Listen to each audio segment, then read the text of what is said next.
നമ്മൾ ഒരിക്കൽ കൂടി വയനാട്ടിലേക്ക് സുർജിത്ത് അയ്യപ്പത്ത് വിവരങ്ങൾ നൽകും. സുർജിത്ത്, വയനാട്ടിൽ നിന്നുള്ള വിവരങ്ങൾ എന്തൊക്കെയാണ്? കൊട്ടിക്കലാശം വിവിധയിടങ്ങൾ കേന്ദ്രീകരിച്ചാണ് വിജയകുമാർ നടക്കുന്നത്. ഞാനിപ്പോൾ നിൽക്കുന്നത് കൽപ്പറ്റയിലാണ്. കൽപ്പറ്റയിൽ മാത്രമല്ല, പല ഭാഗത്തും ഇതുപോലെ സമാനമായ രീതിയിൽ തന്നെ കൊട്ടിക്കലാശം അരങ്ങേറുകയാണ്.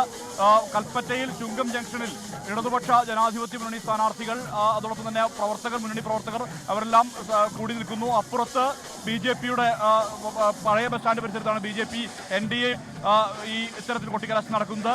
തൊട്ടപ്പുറത്ത് പുതിയ ബസ് സ്റ്റാൻഡിന്റെ അതിന്റെ ഭാഗത്താണ് ഈ UDF-ന്റെ പ്രകടനം നടക്കുന്നത്. എന്തായാലും വളരെ വീറുറ്റ തെരഞ്ഞെടുപ്പ് പ്രചാരണം. ആ പ്രചാരണത്തിനൊടുവിൽ എന്താകും സംഭവിക്കുക എന്നുള്ളതാണ് ഏവരും ഉറ്റുനോക്കുന്നത്. തെരഞ്ഞെടുപ്പ് പ്രചാരണം വളരെ വിവിധ വിഷയങ്ങൾ ഉയർന്നു വന്ന പ്രചാരണ രംഗമായിരുന്നു വയനാടിനെ സംബന്ധിച്ചിടത്തോളം. ഇവരെല്ലാം തന്നെ സ്ഥാനാർത്ഥികളാണ്. LDF-ന്റെ സ്ഥാനാർത്ഥികളായി മത്സരിക്കുന്ന ആളുകളെയാണ് നമുക്ക് ഈ കാണാൻ കഴിയുന്നത്. ഇവരുടെ ആത്മവിശ്വാസം സംബന്ധിച്ച് നമുക്ക് ഇവരോട് തന്നെ ചോദിക്കാം, എത്രമാത്രമുണ്ട് ആത്മവിശ്വാസം? തീർച്ചയായും ജയിക്കുമെന്നുള്ളത് തന്നെയാണ്. തീർച്ചയായും ജയിക്കാൻ പോവുകയാണ്. ഞാൻ 10ാം വാർഡിലെ സ്ഥാനാർത്ഥിയാണ്. അവിടെ നല്ല ഭൂരിപക്ഷത്തോടു കൂടി ജയിക്കുമെന്നാണ് പ്രതീക്ഷിക്കുന്നത്. ജനങ്ങൾ എന്നോടൊപ്പം തന്നെയുണ്ട്. പ്രചാരണം ഏത് ഡിവിഷൻ മത്സരിക്കും? 21ാം വാർഡ്. എന്തായാലും ഞങ്ങൾ ഇപ്രാവശ്യം പിടിച്ചെടുത്തിരിക്കും. ഞങ്ങളെ വാർഡ് നേരത്തെ UDF-ന്റെ കയ്യിലില്ല. എത്രമാത്രമുണ്ട് ആത്മവിശ്വാസം? ഏറ്റവും നല്ല ഭൂരിപക്ഷത്തോടെ വിജയിക്കുന്നുള്ള 100% ആത്മവിശ്വാസത്തിലാണ്. കഴിഞ്ഞ 15 വർഷമായിട്ട് UDF-ന്റെ കയ്യിലുള്ള വാർഡാണ്. തീർച്ചയായും ഈ വർഷം പിടിച്ചെടുക്കാൻ കഴിയുന്ന തന്നെയാണ്. അതിനുള്ള അനുകൂല സാഹചര്യമാണ് നമ്മുടെ വാർഡിലുള്ളത്. വളരെ ആത്മവിശ്വാസത്തിലാണ്. എന്തായാലും കൽപ്പറ്റയെ സംബന്ധിച്ചിടത്തോളം കൽപ്പറ്റ UDF-ന്റെ കയ്യിലാണ്. അത് പിടിച്ചെടുക്കുമെന്നുള്ളതാണ് ഇടതുമുന്നണിയുടെ അവകാശവാദം. സമാനമായ രീതിയിൽ തന്നെ വിവിധ ഇടങ്ങൾ കേന്ദ്രീകരിച്ച്, അതായത് ഈ മാനന്തവാടി എന്ന് പറയുമ്പോൾ അത് ആ നഗരസഭ UDF-ന്റെ കീഴിലാണ്. പ്രധാനമായും 3 നഗരസഭകളിൽ 2 നഗരസഭകളും UDF-ന്റെ കീഴിലാണ് എന്നുള്ളതാണ്. അതിൽ ഈ ബത്തേരി നഗരസഭ മാത്രമാണ് LDF-ന് ഉള്ളത്. ഇത് പിടിച്ചെടുക്കാവുന്ന രീതിയിലേക്ക് കൽപ്പറ്റ പിടിച്ചെടുക്കാവുന്ന രീതിയിലേക്കുള്ള പ്രചാരണ പ്രവർത്തനങ്ങൾ സംഘടിപ്പിച്ചു എന്നുള്ളതാണ് ഇടതുപക്ഷ ജനാധിപത്യ മുന്നണിയുടെ അവകാശവാദം. എന്തായാലും ശക്തമായ രീതിയിലുള്ള വാശിയേറിയ മത്സരമായിരുന്നു. വിവിധ വിഷയങ്ങൾ ഉയർന്നു വന്നു വയനാട് സംബന്ധിച്ചിടത്തോളം. എന്തായാലും ആ വിഷയങ്ങളിലെല്ലാം തന്നെ ഊന്നിയുള്ള പ്രചാരണം നടത്തി. ഇനി നാളെ നിശബ്ദ പ്രചരണത്തിന്റെ നാളാണ്. ഇന്നെന്തായാലും സുർജിത്ത് അയ്യപ്പത്ത് കൽപ്പറ്റയിൽ നിന്നാണ് വിവരങ്ങൾ നൽകുന്നത്. അവിടുത്തെ നഗരസഭയിലേക്ക് മത്സരിക്കുന്ന ഇടത് സ്ഥാനാർത്ഥികളൊക്കെ റോഡ് ഷോയുടെ അവിടെ പദയാത്രയുടെ ഭാഗമാകുന്നുണ്ട്. ഒരിക്കൽ കൂടി കോഴിക്കോട്ടേക്ക് പോവുകയാണ് നമ്മൾ. അവിടെ ഷഹദ് റഹ്മാൻ വിശദാംശങ്ങളുമായി ചേരുന്നുണ്ട്.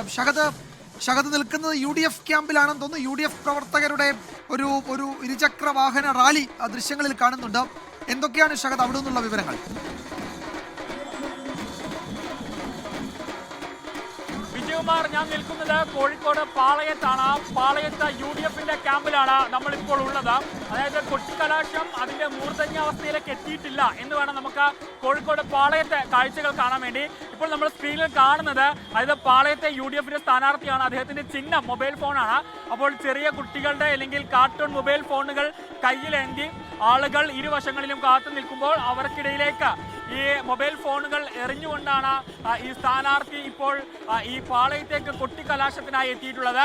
ഒപ്പം തന്നെ സ്ഥാനാർത്ഥിയുടെ വിവിധ മുഖംമൂടികൾ ഈ വാഹനങ്ങളിൽ, അതായത് ബൈക്കുകളിൽ അവർക്കൊപ്പമുള്ള പ്രവർത്തകർ അണിഞ്ഞുകൊണ്ടാണ് ഇപ്പോൾ ഈ പാളയത്തേക്ക് എത്തിയിട്ടുള്ളത് എന്നുള്ളതാണ് ഏറ്റവും പ്രധാനപ്പെട്ടിട്ടുള്ള കാര്യം.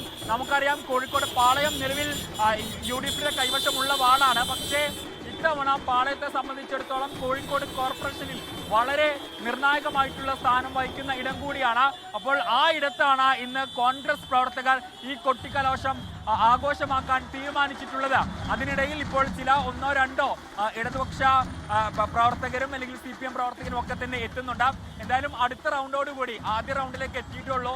ഇനി കൂടുതൽ കോൺഗ്രസ് പ്രവർത്തകർ നമ്മൾ നിൽക്കുന്ന ഈ പാളയം മാർക്കറ്റിന് സമീപത്തേക്ക് എത്തും. BJP-യുടെ കൊട്ടിക്കലാശം എവിടെയാണ്, കോൺഗ്രസിന്റെ കൊട്ടിക്കലാശം എവിടെയാണ്, CPM പ്രവർത്തകരും ഇവിടെയൊക്കെ എത്തിച്ചേരും എന്നുള്ളതാണ് നമുക്ക് ഇപ്പോൾ പാളയത്ത് നിന്ന് ഈ ഘട്ടത്തിൽ പറയാൻ സാധിക്കുന്നത്. അപ്പോൾ ഒരു അരമണിക്കൂറിന് ശേഷം ഈ കൊട്ടിക്കലാശം അതിന്റെ ആവേശത്തിലേക്ക് എത്തിച്ചേരും. വിജയകുമാർ, ആ ഘട്ടത്തിൽ വീണ്ടും നമ്മൾ പാളയത്തെ കാഴ്ചകളിലേക്ക് വരും. ഷഹദ് റഹ്മാനാണ് വിവരങ്ങൾ നൽകിയത്. അവിടെ UDF സ്വതന്ത്ര സ്ഥാനാർത്ഥി, UDF പിന്തുണയുള്ള സ്വതന്ത്ര സ്ഥാനാർത്ഥി മൊബൈൽ ഫോണുകളുടെ രൂപങ്ങളൊക്കെ കയ്യിലേന്തി പ്രവർത്തകരോടൊപ്പം അവിടെ ഒരു റോഡ് ഷോയ്ക്ക് തയ്യാറായി നിൽക്കുകയാണ്. 7 ജില്ലകൾ, തൃശ്ശൂർ മുതൽ കാസർഗോഡ് വരെ 7 ജില്ലകൾ മറ്റന്നാൾ പോളിംഗ് ബൂത്തിലേക്ക് പോവുകയാണ്. ആ ജില്ലകളിലാണ് പരസ്യ പ്രചാരണം അവസാനിക്കാൻ ഇനിയും 1 മണിക്കൂർ 1.5 മണിക്കൂർ കഷ്ടിച്ചേ ഉള്ളൂ. വലിയ ആഘോഷത്തോടെയാണ് പ്രവർത്തകർ വിവിധ കേന്ദ്രങ്ങളിലേക്ക് അവസാന മണിക്കൂറുകളിൽ ഓടിയെത്തുന്നത്. നേതാക്കളുണ്ട്, പ്രവർത്തകരുണ്ട്, അതുപോലെ റോഡ് ഷോ, പദയാത്ര, ഇരുചക്രവാഹന റാലികൾ ഒക്കെ ഇതിൻ്റെ ഭാഗമായി വിവിധ ഇടങ്ങളിൽ ഒരുക്കിയിട്ടുണ്ട്. വലിയ ഉത്സവ ഛായയാണ് എല്ലായിടത്തും നമ്മൾ കാണുന്നത്. അതേസമയം തിരുവനന്തപുരം മുതൽ എറണാകുളം വരെ 7 ജില്ലകൾ ഇന്ന് പോളിംഗ് ബൂത്തിലാണ്. ആ ജില്ലകളിൽ മികച്ച പോളിംഗ് ആണ് രേഖപ്പെടുത്തുന്നത്. അതിൽ തന്നെ എറണാകുളവും ആലപ്പുഴയും ജനങ്ങളെന്തോ തീരുമാനിച്ചുറപ്പിച്ചു എന്ന മട്ടിലായിരുന്നു ഉച്ചവരെ പോളിംഗ് ബൂത്തിലേക്ക് എത്തുന്ന. ഉച്ചയ്ക്ക് ശേഷവും അതേ ആവേശമുണ്ട്.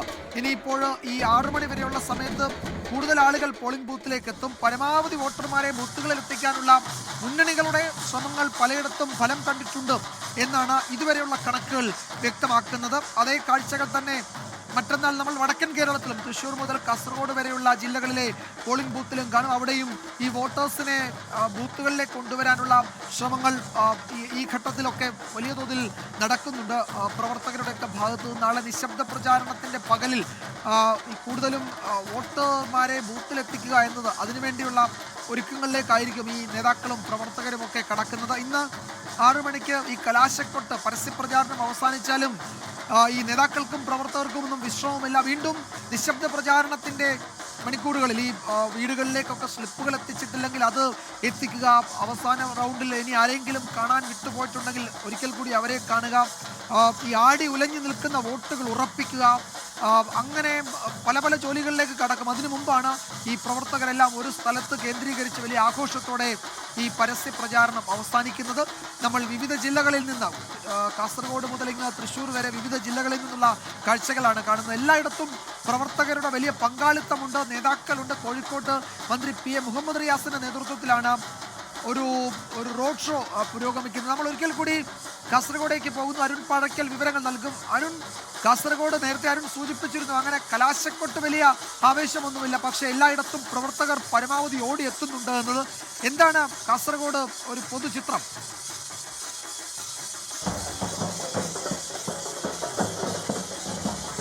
കാസർഗോഡ് നേരത്തെ സൂചിപ്പിച്ചതുപോലെ തന്നെ വലിയ രീതിയിലുള്ളൊരു ആവേശമൊന്നും ഈ കലാശക്കൊട്ടിനില്ല. കാരണം വാർഡുകൾ കേന്ദ്രീകരിച്ച് പ്രവർത്തിക്കാനാണ് എല്ലാ മുന്നണികളും ഈ പ്രവർത്തകർക്കും അതുപോലെ തന്നെ സ്ഥാനാർത്ഥികൾക്കും നിർദ്ദേശം നൽകിയിരിക്കുന്നത്. ഞാനിപ്പോൾ നിൽക്കുന്നത് കാഞ്ഞങ്ങാട് മുനിസിപ്പാലിറ്റിയാണ്.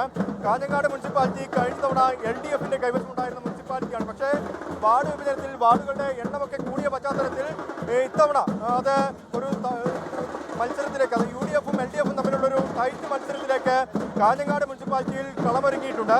വലിയ രീതിയിലുള്ള ഒരു ആവേശമാണ് പ്രവർത്തകർക്കിടയിലുമുള്ളത്. കാസർഗോഡ് ജില്ലയെ സംബന്ധിച്ചാണെങ്കിൽ കാസർഗോഡ് ജില്ലയുടെ ഒരു തെരഞ്ഞെടുപ്പ് ചിത്രം പരിശോധിക്കുകയാണെങ്കിൽ ഇടതിന് ആധിപത്യമുള്ള ജില്ലയാണ് എന്നും കാസർഗോഡ്. പക്ഷേ ഇത്തവണ അങ്ങനെ ആവില്ല എന്നാണ് UDF കേന്ദ്രങ്ങളും അതുപോലെ തന്നെ BJP കേന്ദ്രങ്ങളും പറയുന്നത്. ആകെയുള്ള 38 പഞ്ചായത്തുകളിൽ 19 പഞ്ചായത്താണ് 2020 തെരഞ്ഞെടുപ്പിൽ LDFിനുണ്ടായിരുന്നത്. ഇത്തവണ LDFിനുള്ള പഞ്ചായത്തുകളുടെ എണ്ണം കുറയുമെന്ന ഒരു ആത്മവിശ്വാസത്തിലാണ് UDFും BJPയും ഉള്ളത്. 9 പഞ്ചായത്തുകളെങ്കിലും ഭരണം പിടിക്കാമെന്നാണ് BJP നേതൃത്വത്തിൻ്റെ കണക്കുകൂട്ടൽ. കാഞ്ഞങ്ങാട് നഗരത്തിൽ LDF ഇപ്പോൾ 2 വാർഡുകളുടെ അവരുടെ കൊട്ടിക്കലാശമാണ് ഈ നഗരത്തിൽ നടക്കുന്നത്. വലിയ രീതിയിലുള്ള പ്രതീക്ഷയാണ് LDF നേതാക്കൾക്കുള്ളത്. വലിയ രീതിയിലുള്ള പ്രതീക്ഷയാണല്ലേ? നല്ല പ്രതീക്ഷയാണ്. ഭരണ തുടർച്ചയുണ്ടാവും. LDF മൂന്നാമതും നഗരസഭയിൽ അധികാരത്തിൽ വരും. വിജയവുമായ പ്രവർത്തകർക്ക് തന്നെ വലിയ രീതിയിലുള്ളൊരു ആവേശമുണ്ട്. ഇതപ്പോൾ LDFിൻ്റെ കാഞ്ഞങ്ങാട് മുനിസിപ്പാലിറ്റി ചെയർമാൻ സ്ഥാനാർത്ഥിയായി അവതരിപ്പിക്കുന്നത് VV രമേശനാണ്. VV രമേശൻ CPMന്റെ ജില്ലാ കമ്മിറ്റി അംഗം കൂടിയാണ്. വലിയ രീതിയിലുള്ള പ്രതീക്ഷയാണല്ലേ? വലിയ പ്രതീക്ഷയാണ്. ആദ്യ തവണ അധികാരത്തിൽ വരുമ്പോൾ 23 സീറ്റുമായിട്ടാണ് വന്നത്. രണ്ടാം തവണ 24 സീറ്റുമായി വർദ്ധിച്ചു. ഇക്കുറി 30-ലേറെ സീറ്റുമായിട്ടായിരിക്കും മൂന്നാം തവണ ഇടതുപക്ഷം കാഞ്ഞങ്ങാട് അധികാരത്തിൽ വരുന്നത്. കേരളത്തിൽ തന്നെ ഏറ്റവും കൂടുതൽ വീട് നൽകിയ നഗരസഭ കാഞ്ഞങ്ങാടാണ്. ഒരു കുടുംബത്തെ സംബന്ധിച്ചോളം അവരുടെ സ്വപ്നമാണ് വീട് എന്നത്. ആ വീട് പരമാവധി യാഥാർത്ഥ്യമാക്കി കൊടുക്കാൻ കഴിഞ്ഞ ഭരണസമിതിക്ക് സാധിച്ചു എന്നത് അഭിമാനത്തോടു കൂടിയാണ് ഈ തെരഞ്ഞെടുപ്പിൽ ഞങ്ങൾ നേരിടുന്നത്. കാഞ്ഞങ്ങാട് മുനിസിപ്പാലിറ്റിയുടെ പല ഭാഗങ്ങളിലും അതുപോലെ തന്നെ ദേലമ്പാടി പഞ്ചായത്തുകളിലൊക്കെ വിമതശല്യം CPMന് ഒരു പ്രശ്നമാണ്. വിമതശല്യം കാഞ്ഞങ്ങാട് നഗരസഭയിൽ ഉണ്ടായിട്ടില്ല എന്ന് തന്നെ ധൈര്യത്തിൽ പറയാൻ വേണ്ടി കഴിയും. അങ്ങനെ ഒരു ഇതൊന്നും ഉണ്ടായിട്ടില്ല. ഇപ്പോൾ നല്ല ഭൂരിപക്ഷത്തിൽ ഇടതുപക്ഷം നല്ല യോജിപ്പോടുകൂടി ഇടതുപക്ഷ മുന്നണിയിലെ എല്ലാ പാർട്ടികളും ഇവിടെ മത്സരിക്കുന്നുണ്ട് എന്നതാണ് ഈ തെരഞ്ഞെടുപ്പിൽ പ്രത്യേകത. എല്ലാവർക്കും സീറ്റുണ്ട്, എല്ലാ വാർഡിലും നല്ല പ്രവർത്തനമാണ് നടന്നിട്ടുള്ളത്. ബിജുമാർ, എന്തായാലും വലിയ രീതിയിലുള്ള ഒരു ആവേശത്തിലാണ് CPM പ്രവർത്തകരും അതുപോലെ തന്നെ സ്ഥാനാർത്ഥികളുള്ളത്. കാസർഗോഡ് കാഞ്ഞങ്ങാട് മുനിസിപ്പാലിറ്റിയെ സംബന്ധിച്ച ഇവിടെ വലിയ രീതിയിലുള്ള ഒരു പ്രതിസന്ധി ഉണ്ടായിരുന്നു. RJDയും അതുപോലെ തന്നെ INLും ഒക്കെ LDFിനുള്ളിൽ ഈ സ്ഥാനാർത്ഥി നിർണയവുമായി ബന്ധപ്പെട്ട ശരി അരുൺ, എന്തായാലും കാഞ്ഞങ്ങാട് എന്നുള്ള ദൃശ്യങ്ങളാണ്. അവിടെ ഇടതുമുന്നണി നേതാക്കളും പ്രവർത്തകരും ഒക്കെ പദയാത്രയായി നഗരത്തിലൂടെ യാത്ര ചെയ്യുകയാണ്. അവസാന വോട്ടുറപ്പിക്കലാണ്. പ്രധാനപ്പെട്ട ജില്ലയിലെ പ്രധാനപ്പെട്ട നേതാക്കളെയൊക്കെ നമ്മൾ ദൃശ്യങ്ങളിൽ കാണുന്നുണ്ട്. നഗരസഭയിൽ കാഞ്ഞങ്ങാട് നഗരസഭയിലേക്ക് മത്സരിക്കുന്ന LDF സ്ഥാനാർത്ഥികളാണ് ഒരുമിച്ച് അവിടെ നഗരത്തിൽ ഈ വോട്ട് അഭ്യർത്ഥിച്ച് മുന്നോട്ട് നടക്കുന്നത്. ഇപ്പോൾ ഈ സമയത്ത് ഒരു 4:30 വരെയുള്ള കണക്ക് 7 ജില്ലകളിൽ, അതായത് തിരുവനന്തപുരം മുതൽ എറണാകുളം വരെയുള്ള 7 ജില്ലകളിലെ കണക്ക് വന്നിട്ടുണ്ട്. പ്രേക്ഷകർ സ്ക്രീനിൽ കാണുന്നതാണ്.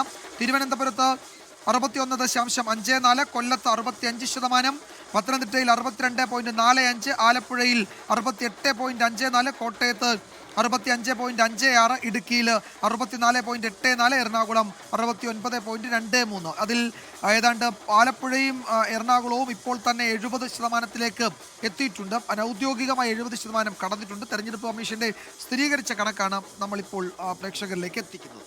ലോകത്തെവിടെയായാലും ഏത് സമയത്തും 24 വാർത്തകളും ഓഗ്മെന്റഡ് റിയാലിറ്റി പാക്കേജുകളും എക്സ്പ്ലെയിനറുകളും വിശദമായി കാണാൻ ഞങ്ങളുടെ YouTube ചാനൽ നിങ്ങൾക്ക് സബ്സ്ക്രൈബ് ചെയ്യാം.